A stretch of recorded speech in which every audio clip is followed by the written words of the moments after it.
Welcome back to the channel, Beyond the Edge. Today we're focused in on digital strategy and change management. Are they light years apart or are they extremely closely related? Let's break down that today. So digital strategy, what does that actually mean? Is that just rolling out technology, or is that actually a strategy that's aligned with business goals? That's exactly right. That's exactly what we're trying to do with our digital strategy. Is we're trying to align our business goals with our growth. So if our growth is for increased revenue or for margin improvement, how is our digital strategy focused in on our KPIs? How is our change management now a core piece of our digital strategy? We have to bridge the gap between our digital strategy and change management, and they have to be extremely closely related. Why is that? Because part of our digital strategy, if we're changing the way people work, we're deploying new technology, we're digitizing Excel spreadsheets, we're bringing in new solutions, and the biggest piece of that is changing people. People do not like change. Change hurts their process. Change makes their job feel like it's going to take them twice as long. Change requires them to actually learn something new. So that's the reason why change management sometimes is missed whenever you're talking about digital strategy and technology. Change management really never is talked about.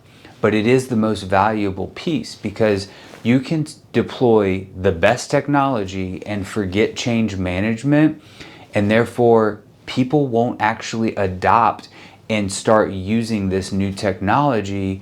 One, they weren't included. Two, they don't know how to use it. And three, nobody forced them to actually change to start using it. So you see the correlation here is you can't have one without the other.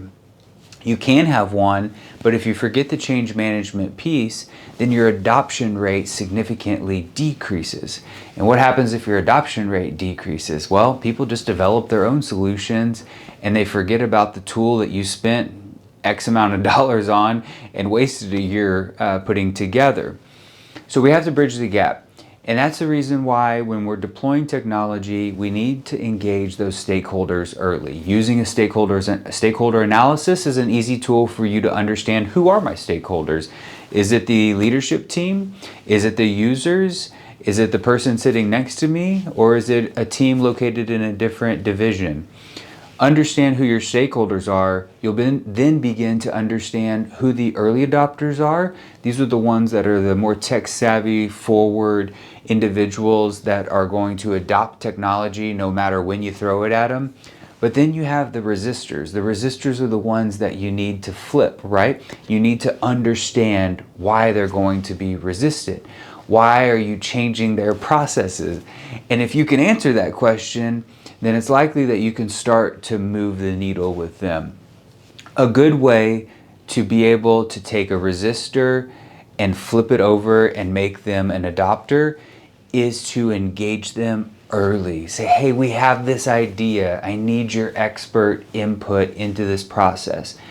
You're now giving a little bit of ownership to that group of resistors. Whenever they have ownership, they see that they can actually provide input. They can make it part of their own.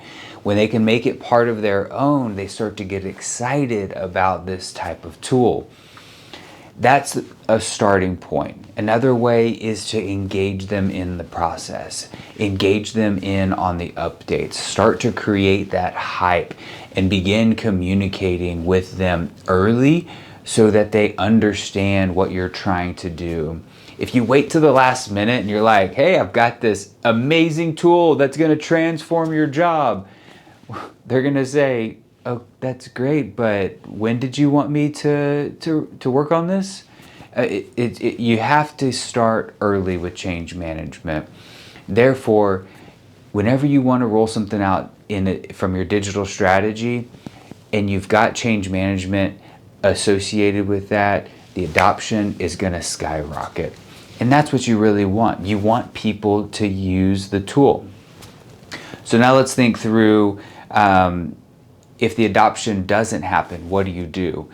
Well, if you've forgotten change management and you are trying to improve the adoption, then you can do some lunch and learns. You can sit one-on-one with some of the key individuals that would be using this and start to capture their voice. It's never too late to capture their voice. And then you start to work with those individuals and to understand and tell them what the system does and how it's going to help them. But then you have to work with them on that. You can't just tell them a big and pretty and expect them to believe you. You've got to show them the value. That's a way to get them engaged, even if you've already rolled out a project. So last is going to be today is going to be measuring your ROI. That's a challenge. For digital deployment, ROI can be a bit of a challenge. You can start to measure by the cycle times. If you're reducing the cycle time, if you're reducing paper copies, if you're reducing your labor on a given task, you can start to calculate those KPIs.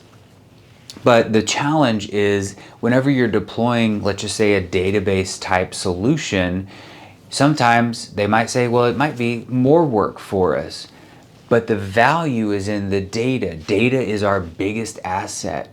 And if we don't have it, then we can never make decisions for the business. So if you have the data piece of it, trying to measure ROI on data is a bit of a challenge. You're gonna have to sell it a little bit.